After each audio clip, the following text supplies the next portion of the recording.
ಇನ್ನು ರೇಣುಕಾಸ್ವಾಮಿ ಕೊಲೆ ಕೇಸ್ಗೆ big twist. ಕೊಲೆಯಲ್ಲಿ A1 Pavithra Gowda ಪಾತ್ರ ಇಲ್ಲವಂತೆ. ಹೈಕೋರ್ಟ್ನಲ್ಲಿ ವಕೀಲ ಟಾಮಿ ಸೆಬಾಸ್ಟಿಯನ್ ಪ್ರಕರಣದಲ್ಲಿ ಪವಿತ್ರ ಪಾತ್ರದ ಬಗ್ಗೆ ವಿವರಿಸಿದ ವಕೀಲ, ಪಟ್ಟಣಗೆರೆ ಶೆಡ್ಗೆ ಯಾರು ಯಾವಾಗ ಬಂದರು, ರೇಣುಕಾಸ್ವಾಮಿ ಮೇಲೆ ಯಾರು ಹಲ್ಲೆ ಮಾಡಿದರು, ರೇಣುಕಾಸ್ವಾಮಿಗೆ ಪವಿತ್ರ ಗೌಡ ಚಪ್ಪಲಿಯಿಂದಷ್ಟೇ ಹಲ್ಲೆ ಮಾಡಿದ್ದು, ಕೊಂದಿದ್ದಿಲ್ಲ. ಸಾಕ್ಷಿಗಳ ಹೇಳಿಕೆ ಪ್ರಕಾರ ಪವಿತ್ರ ಒಂದು ಬಾರಿ ಮಾತ್ರ ಹೊಡೆದಿದ್ದು. ರೇಣುಕಾಸ್ವಾಮಿ ಕಿಡ್ನ್ಯಾಪಲ್ಲಿ ಎಲ್ಲರೂ ಪವಿತ್ರ ಗೌಡ ಪಾತ್ರ ಇಲ್ಲ. ಕಿಡ್ನ್ಯಾಪ್ ಅಂದರೆ ಈಗ ಟಾಮಿ ಸೆಬಾಸ್ಟಿಯನ್ ನಾನು ಹೇಳಿದ್ನಲ್ಲ, ನೀವೊಂದು ಟಾಮಿ ಸೆಬಾಸ್ಟಿಯನ್ ಅವರು ಫೋಟೋ ಕೊಡಬೇಕಿತ್ತು, ಚೆನ್ನಾಗಿರ್ತಿತ್ತು. ಒಂಥರ ಹೇಗೆ CV ನಾಗೇಶ್ ಅವರು ಕ್ರಿಮಿನಲ್ ಲಾಯರು, ಟಾಮಿ ಸೆಬಾಸ್ಟಿಯನ್ ಅವರು ಕೂಡ ಅತ್ಯದ್ಭುತವಾದಂತಹ ಓರ್ವ ಕ್ರಿಮಿನಲ್ ಲಾಯರ್. ಅವ್ರು ಹೇಳೋ ಪ್ರಕಾರ ಇವರು ಕೊಂದದ್ದಲ್ವೇ ಅಲ್ಲ, ಒಂದು ಪೆಟ್ಟು ಹೊಡೆದಿದ್ದಾರೆ. ಮೊನ್ನೆ CV ನಾಗೇಶ್ ಹೇಳ್ತಾಯಿದ್ರು, ಅಯ್ಯಪ್ಪ ದರ್ಶನ್ ಏನು ಮಾಡಲೇ ಇಲ್ಲ. ನಮಗೆಲ್ಲ ಹೆಂಗೆ ಅನಿಸ್ಬಿಡ್ತು ಅಂತಂದರೆ, ಜೀವನ ಚೈತ್ರ ಸಿನಿಮಾದಲ್ಲಿ ಡಾಕ್ಟರ್ ರಾಜ್ಕುಮಾರ್ ಅವ್ರದ್ದೊಂದು ಡೈಲಾಗ್ ಇದೆಯಲ್ಲ, ಎಲ್ಲರೂ ಒಂದೊಂದು ಮುತ್ತು ಕಣೆ ಅನ್ನೋ ರೀತಿಯಲ್ಲಿ ಆಗಿಬಿಡ್ತು. ಅಂದರೆ ಪಾಪ ಇವರು ಏನೂ ಮಾಡಿಲ್ಲ, ಎಲ್ಲ ಮುತ್ತು ಒಂದೊಂದು ಮುತ್ತು. ಕೊನೆಗೆ ಆಗೋದೇನು ಗೊತ್ತಾ, ದರ್ಶನೂ ಕೊಲೆ ಮಾಡಲಿಲ್ಲ, ಪವಿತ್ರ ಗೌಡನೂ ಕೊಲೆ ಮಾಡಲಿಲ್ಲ, ಆಮೇಲೆ ಪಾಪ ಅಣ್ಣ ಅಕ್ಕ ಅಂತೇಳಿ ಬಂದಿದ್ರಲ್ಲ ಒಂದೆರಡು ಮೂರು ಜನ, ಅವರು ಫಿಕ್ಸು. ಇಷ್ಟೇ ಆಗೋದು, ಅವರು ಫಿಕ್ಸು. ಹಂಗೆ ಅನಿಸ್ತಾ ಇದೆ. ಈಗ ಡಿಸೆಂಬರ್ 6ಕ್ಕೆ ವಿಚಾರಣೆಯನ್ನು ಮುಂದೂಡಿದೆ ಹೈಕೋರ್ಟ್. ಟಾಮಿ ಸೆಬಾಸ್ಟಿಯನ್ ಮತ್ತು CV ನಾಗೇಶ್ ಕರ್ನಾಟಕ ಕಂಡ ಅತ್ಯದ್ಭುತ ಕ್ರಿಮಿನಲ್ ಲಾಯರ್ಸ್. ಅರ್ಥ ಆಯ್ತಾ? ನೀವು ರವಿ ಬೆಳಗೆರೆ ಅವರ ಕಾರ್ಯಕ್ರಮ ನೋಡ್ತಾ ಇದ್ದರೆ ಅವರಿಬ್ಬರ ಬಗ್ಗೆ ಹೆಂಗೆ ವಿವರಿಸ್ತಾ ಇದ್ರು ಅಂತಂದರೆ ಬಹಳ ಅದ್ಭುತವಾಗಿ. CV ನಾಗೇಶು, ಆಮೇಲೆ CV ನಾಗೇಶ್ ಅವರ ಬಾಡಿ ಲ್ಯಾಂಗ್ವೇಜು, ಆಮೇಲೆ ಟಾಮಿ ಸೆಬಾಸ್ಟಿಯನ್ ಹೆಸರೇ ಒಂಥರ ಥ್ರಿಲ್ಲು ಹೆಸರು, ಆಮೇಲೆ ಅವರ ಎಂಟ್ರಿ, ಇದೆಲ್ಲವೂ ಕೂಡ ಅಂದರೆ ಅವರು ಆ ಥರ ವಾದ ಮಂಡಿಸ್ತಾರೆ. ವಾದ ಮಂಡನೆ ಹೇಗಿದೆ ನೋಡಿ. ದರ್ಶನ್ ಅವ್ರು ಎಲ್ಲರೂ ಕಿಡ್ನ್ಯಾಪ್ ಮಾಡಿದರು, ಎಲ್ಲಿ ಹೊಡೆದ್ರಿ, ಹೊಡೆದೇ ಇಲ್ಲ. ಆಮೇಲೆ ಇವರೇ ಒಂದು ಚಪ್ಪಲಿ ಹೊಡೆದು ಸತ್ತೋಗ್ಬಿಡ್ತಾರ, ಬೇರೆ ಇವರು ಅಲ್ವೇ ಅಲ್ಲ, ಬಿಟ್ಬಿಡಿ ಅಂತೇಳಿ. ಅಂದರೆ ನಾವು ಹೇಳ್ತಿರೋದೇನು ಗೊತ್ತಾ, 17 ಜನ ಇದ್ರಲ್ವ, 17 ಜನರಲ್ಲಿ ಇಬ್ಬರ ಬಗ್ಗೆ ಮಾತ್ರ ವಾದ ಮಾಡೋರು ಸಿಕ್ಕಿದ್ದಾರೆ. ಉಳಿದ 15 ಜನ ಆ ಬಡವರ ಮಕ್ಕಳು. ಅದಕ್ಕೆ ಒನ್ಸ್ ಅಗೇನ್ ನಾವು ಯಾರ ಜೊತೆ ಸೇರ್ತೀವೋ ನೋಡಬೇಕು, ನಮ್ಮ ಇತಿಮಿತಿ ನೋಡಬೇಕು, ನಮ್ಮಿಂದ ಆಗತ್ತಾ ಆಗೋದಿಲ್ವಾ ಅಂತೇಳಿ. ಒಂದು ಗಾದೆ ಮಾತು ನೆನಪಾಗತ್ತೆ, ಆನೆ ಲದ್ದೆ ಹಾಕತ್ತೆ ಅಂತ ಮೇಕೆ ಲದ್ದೆ ಹಾಕೋದಕ್ಕೆ ಟ್ರೈ ಮಾಡಬಾರ್ದಂತೆ. ಆನೆ ಲದ್ದೆ ಹಾಕತ್ತೆ ಅಂತ ಮೇಕೆ ಲದ್ದೆ ಹಾಕೋಕ್ಕೆ ಟ್ರೈ ಮಾಡೋದು, ಮೇಕೆ ಇಕ್ಕೇನೆ ಹಾಕೋದು ಅಂತ. ಹಾಗೆ ಓಕೆ, ನೆಕ್ಸ್ಟ್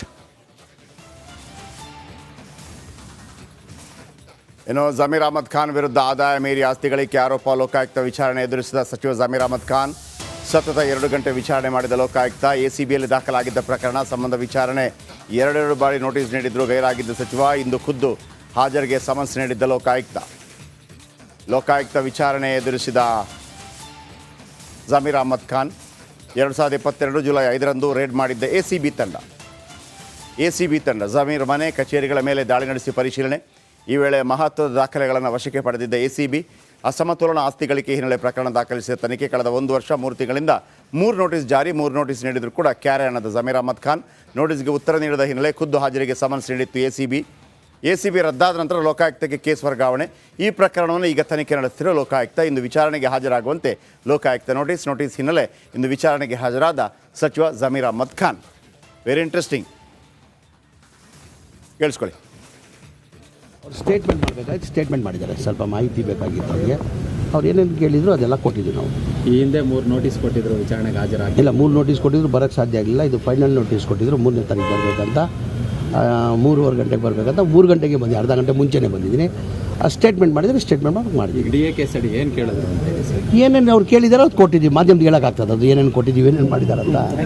ಅವ್ರು ಸ್ಟೇಟ್ಮೆಂಟ್ ಮಾಡಿದ್ದಾರೆ. ಅವ್ರ ಸ್ಟೇಟ್ಮೆಂಟ್ಗೆ ಅಗತ್ಯ ಏನೇನು ಮಾಹಿತಿ ಕೇಳಿದ್ರು ಅದೆಲ್ಲ ಮಾಹಿತಿಯನ್ನು ಕೊಟ್ಟಿದ್ದೀವಿ ನಾವು. ಮತ್ತೆ ಯಾವಾಗಾರು ಬರೋಕ್ಕೆ ಹೇಳಿದ್ದಾರೆ, ತಿರ್ಗಿ ಅಗತ್ಯ ಇದ್ದರೆ ಕರಿತೀವಿ ಅಂತ ಹೇಳಿದ್ದಾರೆ. ಕರೆದ್ರೆ ಬರ್ತೀನಿ ಅವ್ರು ಸ್ಟೇಟ್ಮೆಂಟ್ ಮಾಡಬೇಕಾಯ್ತು, ಸ್ಟೇಟ್ಮೆಂಟ್ ಮಾಡಿದ್ದಾರೆ. ಸ್ವಲ್ಪ ಮಾಹಿತಿ ಬೇಕಾಗಿತ್ತು ಅವ್ರಿಗೆ. ಅವ್ರು ಏನೇನು ಕೇಳಿದ್ರು ಅದೆಲ್ಲ ಕೊಟ್ಟಿದ್ದೀವಿ ನಾವು. ಈ ಹಿಂದೆ 3 ನೋಟಿಸ್ ಕೊಟ್ಟಿದ್ರು, ವಿಚಾರಣೆಗೆ ಹಾಜರಾಗಿ ಇಲ್ಲ. 3 ನೋಟಿಸ್ ಕೊಟ್ಟಿದ್ರು, ಬರೋಕ್ಕೆ ಸಾಧ್ಯ ಆಗಿಲ್ಲ. ಇದು ಈ ACB ರೈಡ್ ಮಾಡಿದ್ದು ಮೊದಲಿಗೆ ಆ್ಯಂಟಿ ಕ್ರೈಮ್ ಬ್ಯೂರೋ ಅಂತ. ಆಗ ಲೋಕಾಯುಕ್ತ ಸ್ವಲ್ಪ ಕಡಿಮೆ ಮಾಡಿ ACB ಮಾಡಿದ್ರು. ಯಾರು ಮಾಡಿದ್ದು? ಸಿದ್ದರಾಮಯ್ಯ. ACB ಆಮೇಲೆ ಕೋರ್ಟ್ ಹೇಳ್ತು ಇಲ್ಲ ಲೋಕಾಯುಕ್ತ ಸ್ಟ್ರಾಂಗ್ ಮಾಡಿ ಅಂತ ಹೇಳುವಾಗ ACB ಅದು ರದ್ದಾಯಿತು. ಮಜಾ ಏನು ಗೊತ್ತಾ ನಿಮಗೆ, ಈ ACB ಅಂತ ಮಾಡಿದ್ರಲ್ಲ, ಲೋಕಾಯುಕ್ತ ಮುಖ್ಯಮಂತ್ರಿ ಹೊರತುಪಡಿಸಿ ಉಳಿದ ಯಾರ ಮೇಲೆ ಕೂಡ ಒಂಥರ ರೈಡ್ ಮಾಡುವಂಥಕ್ಕೆ ಅವಕಾಶ ಇತ್ತು. ಯಾರಿಗೆ? ಲೋಕಾಯುಕ್ತಕ್ಕೆ. Okay, number 1. ACBಗೂ ಆ ಅವಕಾಶ ಇದೆ ರೈಡ್ ಮಾಡೋದಕ್ಕೆ. ಆದರೆ ಒಂದು ಟೆಕ್ನಿಕ್ ಇದೆ ಅಲ್ಲಿ. ಏನು? ACB ಯಾವುದೇ ದೊಡ್ಡ ಅಧಿಕಾರಿ, ಯಾವುದೇ ರಾಜಕಾರಣಿ ಅವರನ್ನು ರೇಡ್ ಮಾಡಬೇಕು ಅಂತಂದರೆ ಆ ACBಗೆ ಒಬ್ಬ ಮುಖ್ಯಸ್ಥ ಇರ್ತಾರೆ, ಚೇರ್ಮನ್ ಥರ. ಅವರ ಗಮನಕ್ಕೆ ತರಬೇಕಾಗತ್ತೆ. ಆ ಮುಖ್ಯಸ್ಥ ಯಾರು ಗೊತ್ತಾ? ಸ್ವತಃ ಮುಖ್ಯಮಂತ್ರಿಗಳು. ACB ಯಾರ್ದಾದ್ರೂ ದೊಡ್ಡ ವ್ಯಕ್ತಿಗಳ ಮೇಲೆ ರೇಡ್ ಮಾಡಬೇಕು ಅಂತಂದರೆ ಮುಖ್ಯಮಂತ್ರಿಗಳಿಗೆ ಫಸ್ಟ್ ಹೇಳಬೇಕು.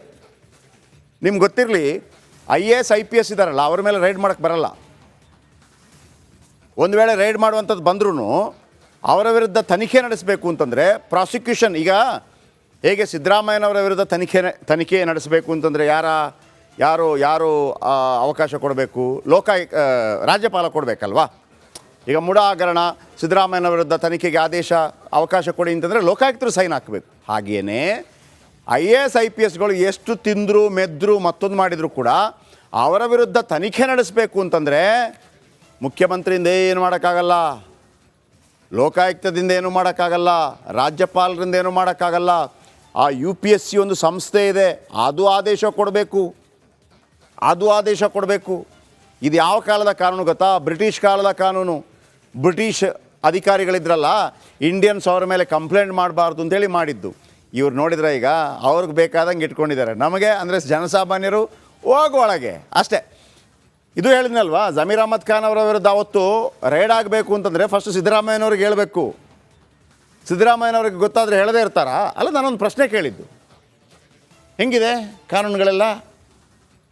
ನೀವು ಸಿಗ್ನಲ್ ಜಂಪ್ ಮಾಡಿದರೆ ಹಾಕ್ಕೊಳಗೆ, ಹೆಲ್ಮೆಟ್ ಹಾಕಿಲ್ಲ ಅಂದರೆ ಹಾಕ್ಕೊಳಗೆ, ಹೆಂಗೆ ಅಲ್ವಾ? ಆಮೇಲೆ ಈ ಬೈಕು ಸ್ಕೂಟ್ರ್ ಪಾಪ ಅವನೇನೋ ಅರ್ಜೆಂಟ್ ಬರ್ತಾ ಇರ್ತಾನೆ, ಆಮೇಲೆ ಪೊಲೀಸ್ ಹಿಂಗೆ ಸಿಕ್ಕಾಕೊಳ್ಳಿಂದ ಕಾಯ್ತಾ ಇರೋದು ಕಳ್ಳರ ಥರ. ಮೂಲೆಯಲ್ಲಿ ಹಿಂಗೆ ಬಂದ ಅಲ್ಲ ಬಕ್ಕಂತ ಬಂದುಬಿಡೋದು. ಇವ್ರು ದೊಡ್ಡ ಸಾಧನೆ ಪೊಲೀಸರದು. ಯಾರ್ದು? ಈ ಟ್ರಾಫಿಕ್ ಪೊಲೀಸರದು. ಆ ಟ್ರಾಫಿಕ್ ಪೊಲೀಸ್ ಹತ್ರ ಕೇಳಬೇಕು, ಏನಪ್ಪ ಯಾಕೆ ಹಿಡಿತಾ ಇದೆಯಾ?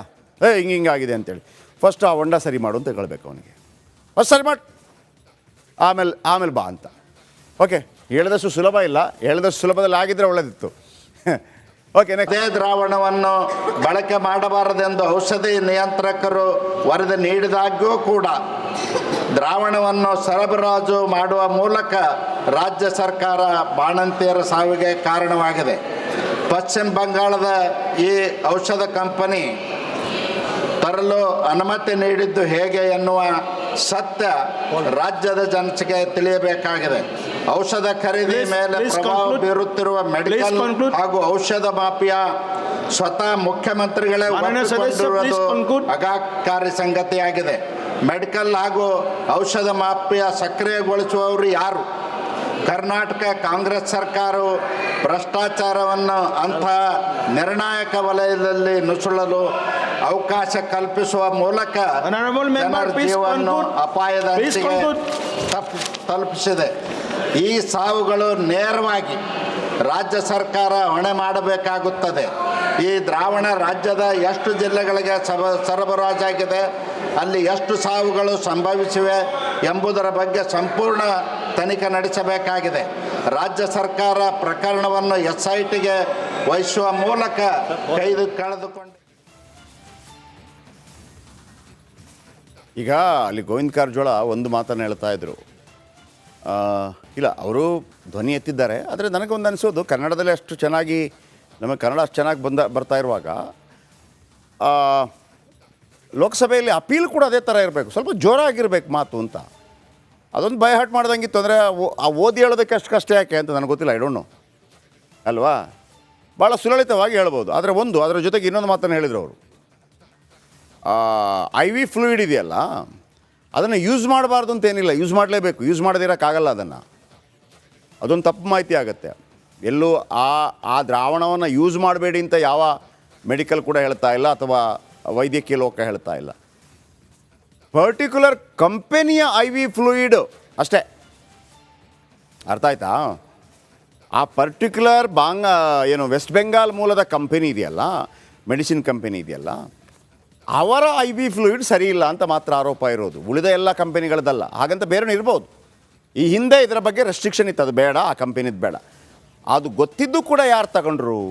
ಆಮೇಲೆ ಇದೇನು ದೊಡ್ಡ ಏನೋ ಬ್ರಹ್ಮವಿದ್ಯೆ ಅಲ್ಲ ಇದು, ಏನು ಅಥವಾ ರಾಕೆಟ್ ಸೈನ್ಸ್ ಅಲ್ಲ. 5 ನಿಮಿಷ ಕೆಲಸ. ಯಾಕಂದರೆ ಎಲ್ಲದಕ್ಕೂ ಇದೇ ಮೆಡಿಸಿನ್ ಹೋಗಲಿ ಅಂತೇಳಿ ನನ್ನ ಪ್ರಕಾರ ರಾಜ್ಯ ಮೆಡಿಕಲ್ ಸಂಸ್ಥೆ ಏನೋ ಅದರ ಆದೇಶ ಕೊಡೋದಿಲ್ಲ. ಆ ಜಿಲ್ಲಾಸ್ಪತ್ರೆಗೆ ಯಾವುದು ಬೇಕು ಅಂತೇಳಿ ಅಲ್ಲಿಯ ಫಾರ್ಮಸಿಸ್ಟ್ ಅಥವಾ ಅಲ್ಲಿಯ ಯಾರು ಮುಖ್ಯಸ್ಥ ಆಸ್ಪತ್ರೆಯಲ್ಲಿ ಅವನು ಡಿಸಿಷನ್ ತಗೊಳ್ಳೋದು. ಅವನನ್ನು ತೆಗೆದು ಒಳಗೆ ಹಾಕಿದರೆ ಮುಗಿದೋಯ್ತು. ಸುಮ್ಮನೆ ಇದನ್ನು ಭಾಳ ದೊಡ್ಡದು ಮಾಡ್ತಾ ಇದ್ದಾರೆ ನನ್ನ ಪ್ರಕಾರ. ಓಕೆ, ನೆಕ್ಸ್ಟ್ ಹೋಗಿ.